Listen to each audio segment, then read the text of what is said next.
Faktornya ada 3. Pertama Prabowo, kedua Prabowo, dan ketiga Prabowo. Kenapa kemudian paceklik ketatanegaraan ini terjadi? Faktornya ada 3. Pertama Prabowo, kedua Prabowo, dan ketiga Prabowo. Prabowo pertama, Prabowo tidak mengetahui tugas-tugas ketatanegaraan seorang presiden. Nggak tahu dia. Itu bisa terlihat dari berbagai kebijakan yang ada. Kebijakan yang disesuaikan seperti TEDI itu tidak terjadi hanya di TEDI, tapi juga terjadi di berbagai kebijakan lain. Misalnya, kalau mau melaksanakan MBG, ini kan proyek besar. Proyek besar mestinya melalui undang-undang. Undang-undang MBG sampai hari ini tidak ada. Bahkan waktu Pak Presiden menyampaikan akan ada peraturan pelaksana segera diterbitkan, dan itu pun telatnya bukan main. Jadi program sudah dijalankan, peraturan baru dibentuk, persis dengan apa yang terjadi dengan Mayor Teddy, jadi Letnan Kolonel sekarang.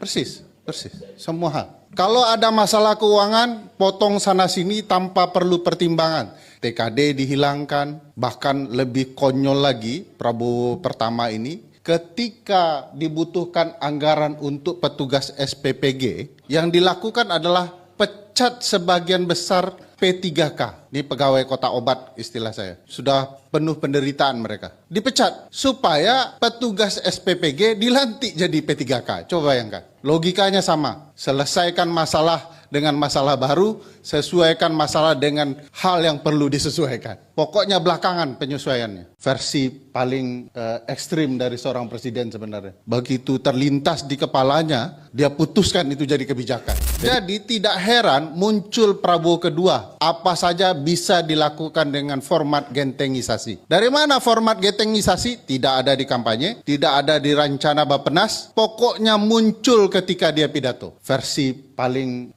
ekstrim dari seorang presiden sebenarnya. Begitu terlintas di kepalanya, dia putuskan itu jadi kebijakan. Jadi bagi saya kebijakan-kebijakan dadakan yang melintas di kepala Presiden Prabowo itu adalah ancaman dan gambaran bahwa presiden tidak tahu ketatanegaraan sama sekali. Kalau dia tahu, dia akan melakukan prosesnya. Tidak heran salah satu keluh kesah teman-teman Bappenas nanti kalau Mas Kidi ketemu orang-orang Bappenas ya, Prof. Saiful, salah satu yang menarik adalah tidak ada program negara yang melewati Bappenas. Bayangkan, ini kacau.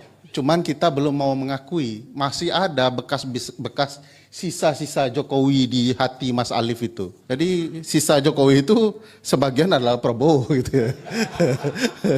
Harus mulai kita mengakui negara kita sedang masuk ke jurang yang luar biasa. Dan ini tidak akan berkesudahan jurangnya kalau kita tidak menentukan sikap. Bayangkan kalau semua program itu dadakan. Tidak heran BOP dan ART juga program yang terlintas di kepala presiden ketika berkunjung ke luar negeri. Kenapa terlintas? Karena mekanismenya menurut konstitusi pasal 11 Mas Alif adalah mau pergi buat perjanjian internasional minta persetujuan dulu. Pasal 11 itu kan bilang perang, perdamaian, perjanjian internasional lain minta persetujuan DPR. Bro, saya mau ke Amerika buat BOP, setuju nggak? Baru berangkat. Pulang menurut Undang-Undang Perjanjian Internasional nomor 24 tahun 2000, pasal 9, 10, 11-nya, pulang minta pengesahan. Jadi setelah setuju, pergi, sepakat sesuatu, nanti pengesahannya dalam bentuk undang-undang, kalau itu ratifikasi, minta ke DPR lagi. Dan Presiden tidak pernah melakukannya, Prof.